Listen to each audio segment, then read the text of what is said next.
माननीय सदस्य श्री चंद्रशेखर जी।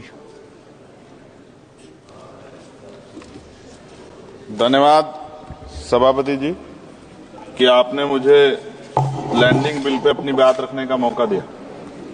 सभापति जी, 1856 में जो कानून बनाया गया और मैंने ये बिल पढ़ा, क्या पढ़ने के बाद मुझे एहसास होता है कोई बदलाव नहीं, सिर्फ कॉपी पेस्ट किया गया।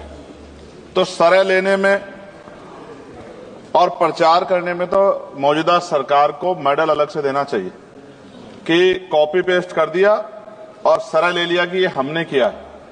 नाम बदलने में और सरय लेने में हमारी सरकार को महारत हासिल है, जबकि हकीकत ये है कि ये इंटरनेशनल लॉ है जिसके आधार पर सभी देशों को काम करना पड़ता है। अगर सरकार कुछ बदलाव चाहती थी तो इसमें बिल को इलेक्ट्रॉनिक फॉर्मेट में कर सकते थे। ये डिजिटल युग है, चर्चा होती है और सब जगह, आप तो फोन से लेकर सब जगह जो है डिजिटल बातें होती हैं, लेकिन फॉर्मेट आपने कागज में ही रखा है। कई देशों के बिल इंडिया में ही बन रहे हैं मैन पावर की वजह से। वहां मैन पावर कम है, यहां मैन पावर ज्यादा है। अगर ये इलेक्ट्रॉनिक फॉर्मेट में आ जाता तो बहुत से भारतीयों को रोजगार मिल जाता। लेकिन मुझे ये भी बताना पड़ेगा कि हमारी सरकार का रोजगार देने में उनको बड़ी परेशानी है और वो रोजगार देने के खिलाफ, इसलिए उन्होंने शायद इलेक्ट्रॉनिक फॉर्मेट में नहीं रखा। जैसे उदाहरण, ऑस्ट्रेलिया में कोई माल चढ़ता है जहाज पर, उसकी इन्वेंट्री यहां बनती है, उसके लैंडिंग बिल भी इंडिया में बनते हैं।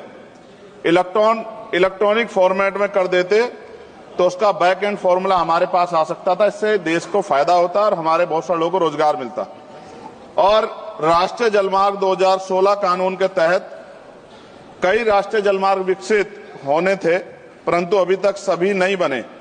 यह जलमार्ग बन जाते तो बाढ़ व सूखे की समस्या से भी निजात मिल सकती थी, लेकिन सरकार को बाढ़ से भी फर्क नहीं पड़ता क्योंकि उससे भी आम जनता को परेशानी होती।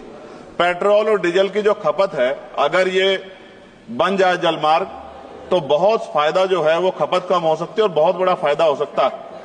लेकिन सरकार का इसमें कोई इंटरेस्ट नहीं है, इसलिए मैं अपनी भावनाओं के साथ इस बिल को अपोज करता हूं और मैं कहता हूं कि सरकार अगर चाहे तो हमारे सुझाव को मान के कुछ अच्छा कर सकती है, वरना फिर मैं कहूंगा दोहराते हुए कि सरय लेने में और नाम बदलने में सरकार को महारत हासिल है। इसके लिए पुनः मेरा अनुरोध है कि इनको मेडल दिया जाए। धन्यवाद।